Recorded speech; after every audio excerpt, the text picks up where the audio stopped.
नमस्कार, मैं अंजना और आप देख रहे हैं कर्म कसौटी न्यूज। आइए रुक करते हैं आज की बड़ी खबर पर। कानपुर में जीएसटी के नए स्लैब से ईंटा भट्टा व्यापारियों को काफी दिक्कतों का सामना करना पड़ रहा है।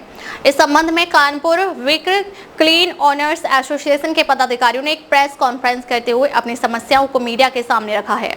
उनका कहना है कि जीएसटी काउंसिलिंग ने ईंटों पर कर दर न घटाकर सीधे जनहित की अनदेखी कर जले पर नमक छिड़कने का कार्य किया है। सरकार ने ईंटा भट्टा व्यापारियों की पीड़ा को अनदेखी करी है, जिसमें कर दर 6% व 12% है, जिसका सभी ईंटा व्यापारी पुरजोर विरोध करते हैं। मीडिया के माध्यम से सभी पदाधिकारियों ने मांग करते हुए कहा कि सरकार लाल ईंट निर्माताओं के साथ किए जा रहे भेदभाव को भूलकर लाल ईंट निर्माता के 1.50 करोड़ टर्न ओवर वाले व्यापारियों को कंपोजिशन स्कीम लागू करते हुए 1% कर दर की श्रेणी में एवं 12% के स्थान पर 5% कर दर इनपुट के साथ करने का निर्णय ले। पहले से ही ये उद्योग मंदी की तरफ था और अब सरकार के रूखे रवैये से अब ये उद्योग बंदी की तरफ जा रहा है। कानपुर से शशांक शुक्ला की रिपोर्ट। जीएसटी जब 2017 में लागू था, उस समय 1% का रेट कंपोजिशन स्कीम में था। इनपुट लेने वाले व्यापारियों के लिए 5% था। फिर सरकार ने 1 अप्रैल 22 से नया स्लैब ले आए, 1% के स्थान पे 6% कंपोजिशन स्कीम के साथ और 5% वालों को 12% की स्कीम में ले आए।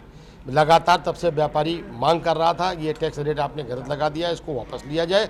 ये चेंज करने के बाद भ्रष्टाचार चरम सीमा पे चल रहा है और अभी प्रधानमंत्री जी की घोषणा के बाद 3 सितंबर को जो 56वीं बैठक हुई है, उसमें निर्णय आया कि कुछ होगा, लेकिन हमारे ईंट व्यवसायियों के लिए कुछ नहीं किया गया, बल्कि उल्टा जले पे नमक छिड़कने का काम भारत सरकार ने किया है।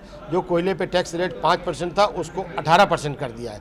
मेरी सरकार से मांग है, जिस प्रकार से सभी उद्योग 1.5 करोड़ के टर्नओवर तक 1% का टैक्स आप ले रहे हो, उसी तरह ईंट निर्माण में भी 1% का टैक्स 1.5 करोड़ के टर्नओवर तक होना चाहिए और इनपुट लेने वाले व्यापारियों के लिए 5% का स्लैब जो 2017 में था, वही पूर्व की भांति होना चाहिए। जब यह टैक्स आया था, 1 नेशन 1 टैक्स की बात थी।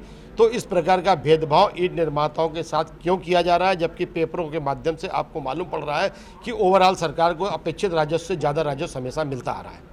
ऐसे में तो क्या किस तरीके से बिजनेस जाएगा, कैसा लगेगा? अगर सरकार नहीं मांगेंगी तो ये उद्योग बंदी की तरफ जा रहा है, क्योंकि लगभग 35 साल से समाधान योजना के अंतर्गत एडवांस में सरकार टैक्स ले लेती थी, व्यापारी अपना काम करता था और सरकार मांग के बाद भी अगर नहीं सुनेगी तो ये उद्योग हम लोग बंद कर देंगे। अब तक ले बस इतना ही, फिर मिलते हैं एक ऐसे ही बड़ी खबर के साथ। अब तक नमस्कार और देखते रहिए कर्म कसौटी न्यूज।